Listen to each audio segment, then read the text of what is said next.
Assalamualaikum warahmatullahi wabarakatuh. Innal hamdalillah nahmaduhu wa nasta'inuhu wa nastaghfiruh wa na'udzu billahi min shururi anfusina wa min sayyiati a'malina. Man yahdihillahu fala mudilla lahu wa man yudlil fala hadiya lahu. أشهد أن لا إله إلا الله وحده لا شريك له وأشهد أن محمدا عبده ورسوله وبعد.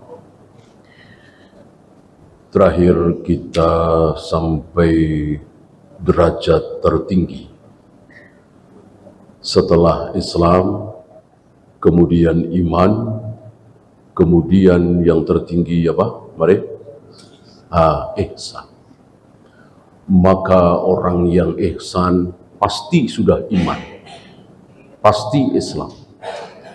Orang yang Islam belum tentu iman, apalagi ihsan belum tentu. Orang yang beriman sudah pasti Islam, belum tentu ihsan. Ihsan yang tertinggi. Betapa kelirunya orang-orang yang mengatakan kita seiman tapi beda agama. Ini salah sesalah-salahnya. Orang kalau beda agama nggak mungkin seiman. Gitu.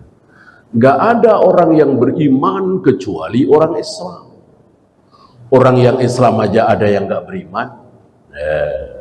Siapa contoh? Sudah masuk Islam tapi nggak beriman. Belum tentu masuk surga. Siapa? Badui. Ya. Orang-orang Arab Badui qalu amanna. Ya Rasul, kami telah beriman. Kata Nabi, jangan bilang sudah beriman. Walakin qulu aslamna. Cukup katakan oleh kalian kami telah masuk Islam. Karena orang yang masuk Islam belum tentu beriman. Gitu ya. Baca syahadat sholat, baca syahadat sudah, ikut sholat iya, ikut puasa iya, tapi dalam hati meyakini Allah bisa menurunkan hujan, dukun itu juga bisa. Iman enggak? Iman enggak? Enggak. Itu keyakinan yang bikin dia tidak iman. Adapun Islam, ya kan enggak tahu. Orang dia baca syahadat, orang dia sholat, tiap hari ke masjid, puasa ikut puasa, ya bagi kita katakan dia Muslim, dia Islam, tapi belum beriman. Orang dia mengatakan bahwa Allah bisa memberikan rizki, Nyi Roro Kidul juga bisa memberikan rizki. Ini tidak beriman, walaupun di mata manusia dia sudah Islam. Ya. Maka sekali lagi, orang yang sudah beriman pasti sudah Islam. Orang Islam belum tentu beriman. Berapa banyak saudara-saudara kita sholat, puasa, zakat, haji, tapi rajin ke kuburan keramat. Minta-minta kepada orang yang sudah mati. Percaya kepada dukun, jimat, keris, wafat, raja. Beriman? Enggak. Islam? Iya. Gitu ya. Nah, kita sampai ke yang tertinggi, yaitu ihsan. Oleh karena itu, kalau Islam wajib, iman wajib, ihsan tidak wajib. Karena udah tinggi sekali. Kalau ihsan wajib, barangkali kita yang di sini berdosa semua. Gitu ya. Karena tidak mudah. Untuk menjadi ihsan ini tidak mudah. Sesuatu yang tinggi, ini Allah Maha Bijaksana ya. Karena berat, maka tidak wajib. Gitu ya. Ihsan ini dimiliki oleh para nabi, para rasul, para sahabat, sebagian para tabi'in, para wali-wali Allah. Kita belum tentu. Apa ihsan? An ta'budallaha ka'annaka tara. Engkau menyembah Allah, engkau salat, engkau baca Al-Quran, engkau sedekah, engkau haji, engkau umrah, seolah-olah engkau sedang melihat Allah. Bisa? Sulit. Sulit. Berapa banyak dari kita salat merasa sedang diawasi oleh mertua misalnya. Berapa banyak dari kita sedekah merasa sedang diawasi oleh Indosiar, RCTI, TPI, gitu. Tidak merasa sedang diawasi oleh Allah, apalagi melihat Allah, gitu ya. Maka walaupun berat, tentu kita bercita-cita, karena dalam Islam, dalam beragama itu tidak seperti dunia.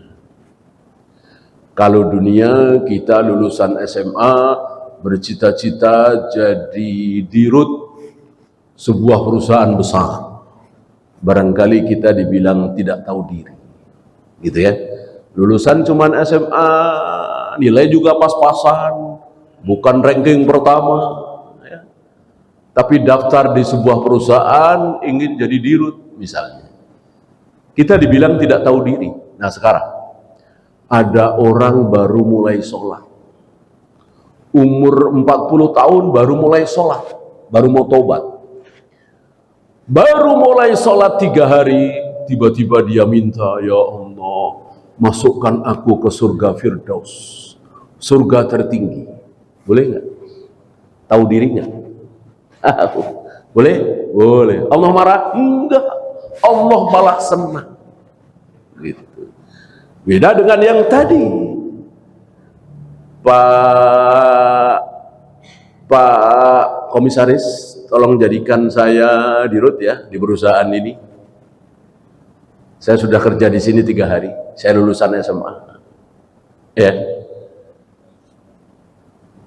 Barangkali marah itu Pak Komisarisnya. Ya. Allah tidak marah. Bahkan Allah senang, Allah bahagia, Allah bangga. Berarti engkau sikoh sama aku. Gitu. Karena Allah memberikan sesuatu yang luar biasa itu kepada siapapun yang Allah kehendaki. Ya. Ada anak Nabi ini Allah masukin ke neraka. Kanan apa bukan anak Nabi? Ada istri Nabi, Allah masukkan ke neraka, kekal lagi. Ada ayah seorang Nabi, Azar, ayahnya Ibrahim alaihi salatu wassalam, Allah masukkan ke neraka, kekal lagi. Ya. Sementara siapa itu Bilal? Siapa itu Khabbab bin Arad? Siapa itu Yasir? Siapa itu Sumayyah? Budak-budak gak ada harganya di mata manusia. Allah tempatkan di surga, khalidina fiha abadan, kekal selama-lamanya di surga. Kenapa? Karena Allah memberi suka-suka dia. Oh, ibadahmu luar biasa, pantas aku kasih surga. Oh, engkau baru ibadah 3 hari lalu mati, engkau belum pantas masuk surga. Enggak. Oleh karena itu nggak usah lihat diri, ya. Mau bekas pemabuk, bekas narkoba, bekas pelacur, bekas penjudi, begitu tobat minta surga Firdaus, boleh, bahkan bagus. Allah senang kalau ada orang minta kepada Allah sesuatu yang besar, gitu ya. Sebaliknya Allah kurang senang minta kepadaku yang kecil-kecil. Yang kecil-kecil apa? Ya dunia itu. Dunia kan nggak ada yang besar ya, kecil semua. Ya. Maka salah satu yang tidak disukai oleh Allah adalah Ya Rahman, Ya Rahim, Ya Aziz, Ya Jabbar. Disebut nama-nama Allah. Habis itu minta apa? Mohon bulan ini naikkan gajiku 30%. Disebut nama Allah yang luar biasa hanya untuk minta hal-hal yang kecil. Ya, maka sebutlah Ya Rahman, Ya Rahim, Ya Fattah, Ya Alim, Ya Aziz. Untuk minta apa? Surga Firdaus. Dan itu perintah Nabi, idza sa'alta fas'al jannatal firdaus. Jika engkau minta, mintalah surga firdaus. Ini perintah Nabi kepada siapa? Khusus Abu Bakar, Umar, para sahabat-sahabat besar? Tidak. Termasuk kepada kita yang baru tobat, baru mulai sholat seperti tadi.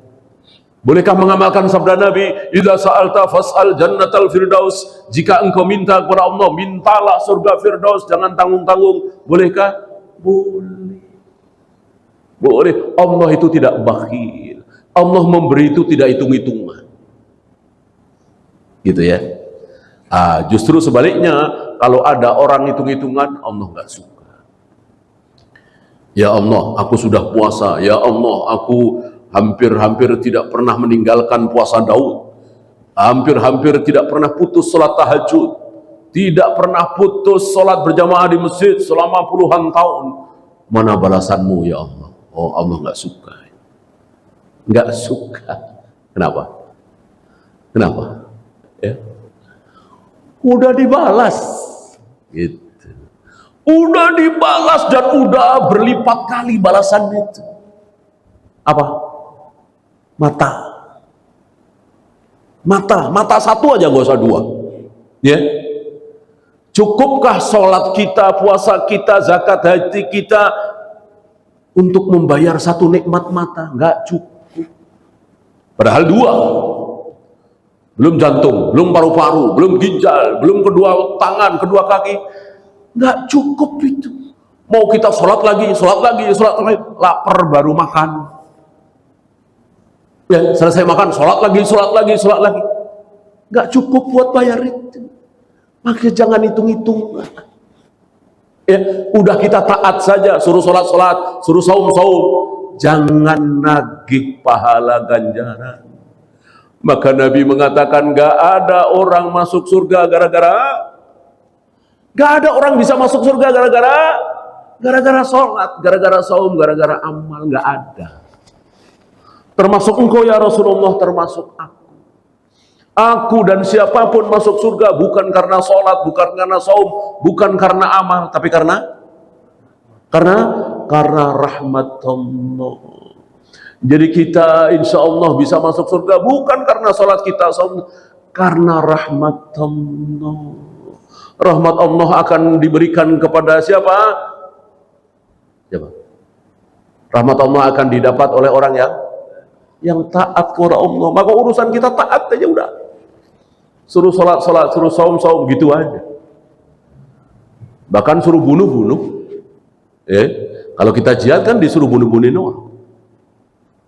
Ya Nabi Ibrahim kurang apa gilanya ya, anak disuruh nyembelih. Ya. Tapi karena ini perintah Allah, taat. Ya. Seandainya Nabi Ibrahim mau pakai akalnya, nuraninya, logikanya, ya Allah nggak mau. Masuk anak disembelih, salah apa saya, anak saya Ismail. Kafir Nabi Ibrahim dan neraka tentunya. Ya, karena Allah harus ditaati. Akal kita, logika kita, nurani kita nggak ada apa-apanya dibanding dengan perintah Allah. Maka untuk taat kepada Allah jangan pakai akal, jangan pakai nurani, jangan pakai logika, tapi pakai ayat, pakai hadis. Gitu. Kalau pakai logika antum nggak mau nyium Hajar Aswad, ya kan? Ngapain? Habis puluhan juta sampai sono cuman suruh nyium Hajar Aswad, nyium batu. Nggak masuk akal, nggak masuk nurani. Ya. Wudu, tayamum, adzan, semuanya nggak masuk akal. Tapi karena ini perintah Allah dan Rasulnya, sami'na wa ata'na, begitu cara kita beragama. Jangan orang seperti orang yang sok-sokan, oh kita pakai akal kita, ayat ini nggak sesuai dengan akal kita. Ya. Masuk cuman isbal doang neraka, nggak masuk akal. Ya. Ini menghina Nabi, melecehkan Nabi. Nabi yang mengatakan pakaian isbal itu terancam neraka. Tiba-tiba ada seseorang yang mengatakan ini nggak masuk akal. Siapa yang lebih berakal? Kita apa Nabi? Kita apa Allah? Ya. Maka tundukkan akal kita, nurani kita, hati kita di hadapan Allah dan Rasulnya. Kalau kita ingin masuk surga, jangan sombong. Ya. Ada sahabat yang bertanya kepada Nabi, ya Rasul, ini setelah Nabi mengancam orang sombong, ya, la yadkhulul jannata, tidak masuk surga, man fi qalbihi mithqalu dzarratin min kibrin, orang yang ada kesombongan dalam hatinya walaupun sebesar zarrah, sebesar debu. Ini ngeri bagi orang yang sombong. Sahabat takut dengan ancaman ini. Sahabat bertanya, ya Rasul, di antara kami ada yang suka pakai baju bagus, sepatu bagus, sendal bagus. Apakah itu sombong? Nabi menjawab, innallaha jamal, innallaha jamil yuhibbul jamal. Allah itu indah. Allah suka yang indah-indah. Ya. Jadi pakai baju bagus, pakai sepatu bagus tidak sombong. Sombong itu apa? Batirul haq wa ghamtun nas. Sombong yang sesungguhnya adalah menolak al-haq. Menolak al-haq itulah sombong. Apa al-haq? Al-haqqu mir rabbik. Apapun yang datang dari Allah, yaitu Al-Quran dan Sunnah, itu al-haq. Kok kita tolak? Sombong. Ya. Walaupun sekedar minum pakai tangan kanan, makan pakai tangan kanan, itu kan perintah Nabi. Ada seseorang yang makan minum pakai tangan kiri, kata Nabi, kul biyaminik, jangan pakai tangan kiri, makan minum pakai tangan kanan. Dijawab apa? Nggak bisa ya Rasul, aku sudah terbiasa dengan yang kiri. Mungkin kidal ya. Apa kata Nabi? Sombong. Sombong ya. Kenapa orang ini dibilang sombong? Makan minum pakai tangan kiri, nggak mau pakai tangan kanan, dibilang sombong. Kenapa? Karena menolak sabda Nabi. Emang Nabi itu kalau bersabda keluar dari mulutnya sendiri? Tidak. Wa ma yantiqu anil hawa in huwa illa wahyu yuha. Semua yang keluar dari mulut Muhammad itu dariku, kata Allah. Berarti menolak apa yang datang dari Allah. Ini sombong sesombong-sombong. Maka kalau antum mendapati satu ayat, satu hadis sahih kok tidak sesuai dengan akal antum, maka antum yang harus diperkosa akal antum, ya, dipaksa untuk taat kepada ayat, untuk taat kepada dalil. Jangan ayat yang diperkosa, jangan hadis yang dipaksa untuk tunduk kepada akal antum. Kalau antum tidak mau dibilang orang sombong, ya, maka yang pertama kali sombong siapa? Coba ingat-ingat. Ya, Fir'aun belum ada, Abu Jahal, Abu Lahab belum ada, Namrud, Qarun belum ada, belum pada lahir, dia sudah sombong. Siapa? Iblis. Kana minal mutakabbirin. Dia sombong sesombong-sombongnya. Kenapa? Karena menolak perintah Allah. Usjudu li Adam, sujudlah engkau kepada Adam. Nggak mau dia. Ana khairum minhu, aku lebih baik dari Adam, ya Allah. Khalaqtani min nar wa khalaqtahu min tin. Engkau ciptakan aku dari api, sedangkan Adam engkau ciptakan dari tanah. Masa api harus tunduk sujud kepada tanah? Sombong. Padahal disuruh sujud kepada Allah, sholat, saum, taat kepada Allah. Maukah iblis? Mau. Mau. Yang iblis tidak mau, yaitu disuruh sujud kepada Adam. Bukan masalah sujudnya, masalah tidak mau taat kepada Allah. Sombong. Ya. Maka siapapun yang tidak mau taat kepada Allah, menolak perintah Allah, dia mengikuti jejak langkah iblis. Lalu memenangkan akal. Ini nggak masuk akal.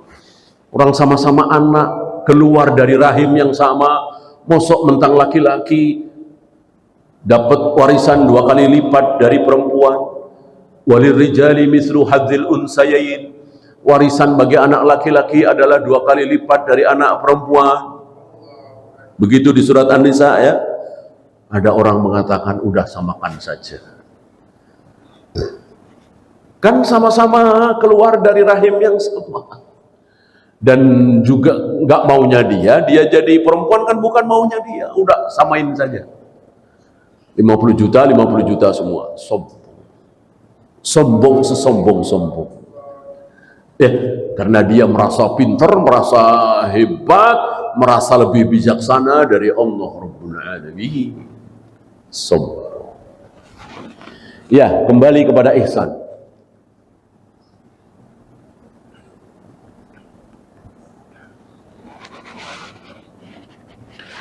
Karena ihsan ini derajat tertinggi dan tidak semua orang bisa, maka sekali lagi ihsan ini tidak wajib.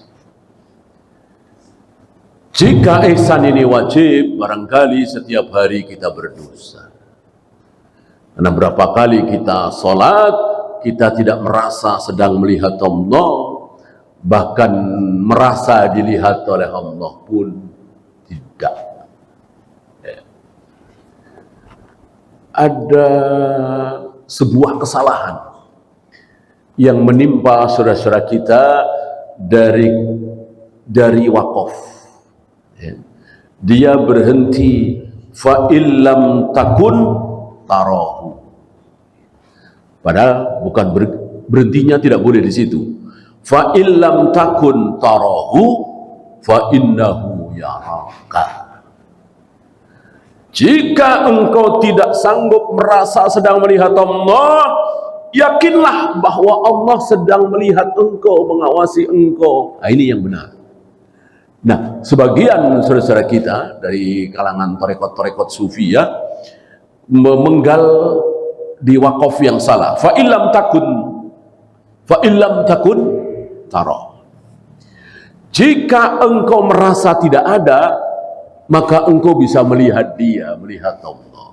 Nah, maka di dalam sebagian tarekat sufia, mereka ada anggapan bahwa kita ini nggak ada. Yang ada cuma Allah. Kita ini nggak ada. Nah, kalau kita meniadakan diri kita, sebuah ajaran yang tidak pernah diajarkan oleh Rasul dan para sahabat, oleh para nabi dan Rasul, tidak meniadakan diri kita. Lagian caranya gimana meniadakan diri kita? Orang betul-betul ada kok. Gitu. Mereka punya keyakinan yang keliru bahwa yang betul-betul ada itu cuma Allah. Kita ini sebetulnya nggak ada. Gitu. Padahal ada kan? Saya ada tuh kecuali sudah mati. Gitu. Ada sebuah keyakinan keliru, istilahnya meniadakan diri. Ya. Karena yakin seyakin-yakinnya yang ada, betul-betul ada itu cuma Allah. Ya jelas ini keliru, orang kita ada kok. Cuman tidak kekal. Kalau itu betul. Nggak ada yang kekal kecuali Allah. Bahkan sehebat Jibril, Mikail, bahkan malaikat maut, bahkan peniup sangkakala akan mati nanti. Akan tidak ada. Ya. Walaupun nanti diadakan lagi, dihidupkan lagi. Kalau kekal ya. Tarahu, niscaya engkau bisa melihat Allah. Ini sebuah kekeliruan. Allah lewat lisan Nabi telah menegaskan, tidak mungkin kalian bisa melihat Allah kecuali ketika kalian sudah mati. Selagi kalian masih hidup, tidak mungkin bisa melihat Allah. Jangankan kalian, aku Rasulullah SAW belum pernah melihat Allah. Mendengar suaranya, iya, sebagaimana Nabi Musa. Adapun melihat, tidak. Ya, antum jangan salah faham dengan perselisihan Aisyah dengan Ibnu Abbas. Aisyah mengatakan, barang siapa yang mengatakan Rasulullah melihat Allah saat peristiwa Isra Mi'raj, maka dia dusta, bohong, kata Aisyah. Sementara Ibnu Abbas mengatakan Rasulullah pernah melihat Allah. Dua perselisihan ini dijamak oleh para ulama, thariqatul jam'i. Akhirnya tidak berselisih. Apa maksud Ibnu Abbas bahwa Rasulullah pernah melihat Allah? Qalbiyah, bukan basariyah. Karena melihat dalam kaidah syar'i ada tiga. Ada basariyah, ada qalbiyah, ada manamiyah. Melihat dengan mata, melihat dengan hati, dan melihat saat tidur atau mimpi. Maka orang Arab ketika mengatakan aku bermimpi, itu mengatakan ra'aitu fil manam.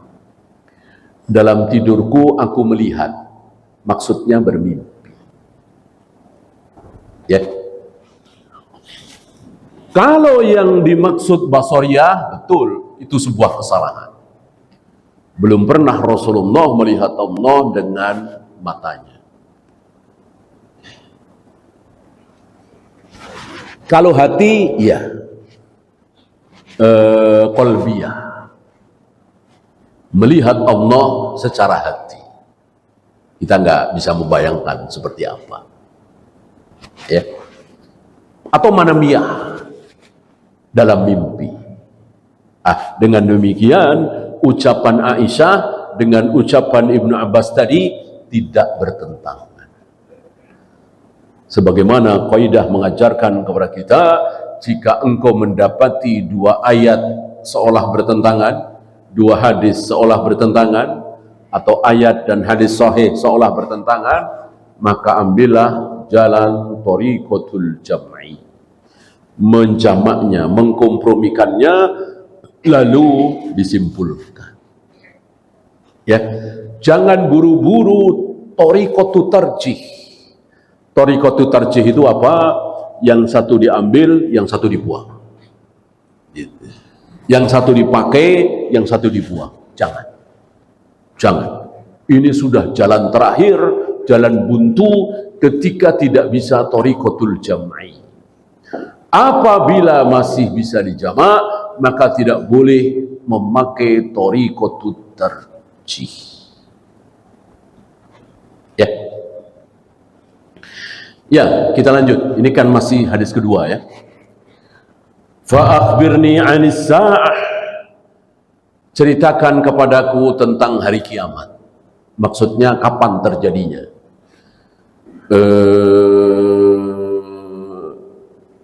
Rasulullah menjawab, mal mas'ulu anha bi'a'lama minas sa'il. Yang ditanya tidak lebih tahu dari yang bertanya. Yang ditanya Rasulullah, yang bertanya siapa? Jibril ya.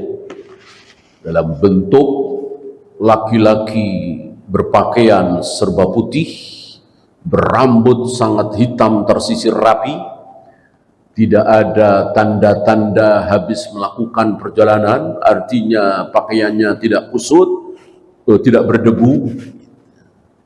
Tapi anehnya tidak ada satupun dari kami yang mengenal siapa dia. Ya. Artinya kalau dia pakaiannya rapi, tidak kusut, rambutnya tidak berdebu, berarti kan bukan baru saja menempuh perjalanan, berarti orang Madinah. Atau setidaknya sudah 3 hari, 4 hari, 5 hari di Madinah. Ya. Tentu di antara kami ada yang kenal, ada yang tahu, oh si Anu. Tapi nggak ada satupun yang tahu yang kenal. Ya. Bahkan hari itu Rasul pun juga nggak tahu kalau itu Jibril.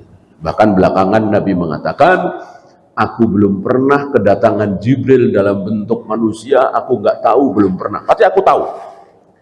Walaupun dalam bentuk Dihya Al-Kalbi, walaupun dalam bentuk orang Arab Badui, walaupun dalam bentuk siapapun, aku tahu ini Jibril. Kecuali hari itu, kecuali di hadis ini, aku nggak tahu. Ya, setelah beberapa hari, 3 hari ya, baru Nabi tahu, diberitahu oleh Allah bahwa itu adalah Jibril. Yang dimaksud tidak tahu adalah tanggalnya, bulannya, tahunnya. Adapun harinya tahu, hari Jumat. Jamnya tahu, jam berapa? Mungkin jam 8, jam 9 pagi ya. Karena dikatakan ketika para pedagang menggelar dagangannya. Ya. Kalau di kita mungkin orang-orang sudah mulai buka toko, gitu ya. Orang-orang sudah mulai masuk kantor di saat orang-orang mulai nyari dunia. Di saat itulah dunia ditutup setutup-tutupnya oleh Allah, nggak dibuka lagi selama-lamanya, nggak ada dunia lagi. Di saat orang-orang sedang membuka dunia, mulai membuka dunia, mulai dagang, mulai bertani, mulai ke kantor, mulai urusan dunia, Allah tutup dunia setutup-tutupnya. Dan bukan pelan-pelan, ya.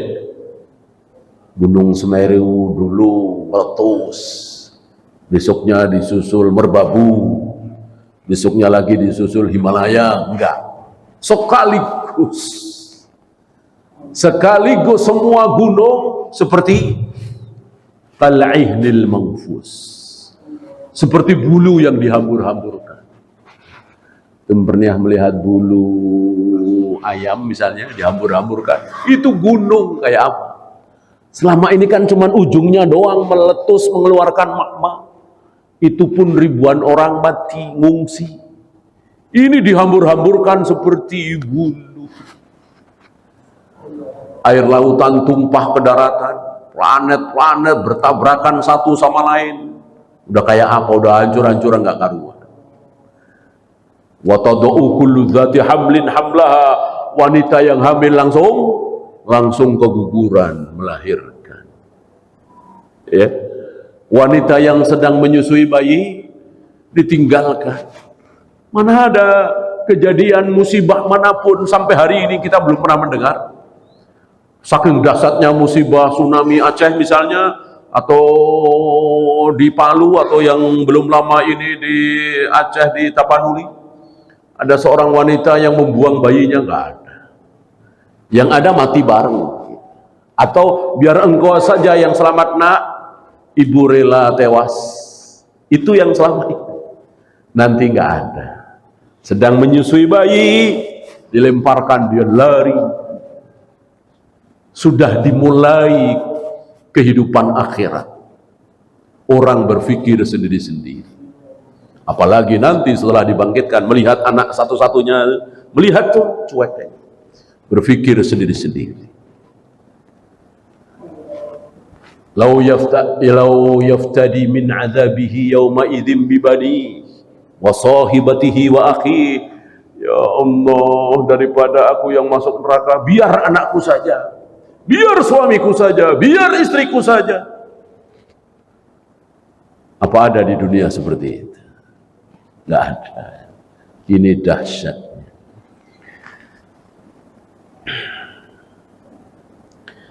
Ya, kita lanjut dengan soal jawab. Ada pertanyaan, silakan.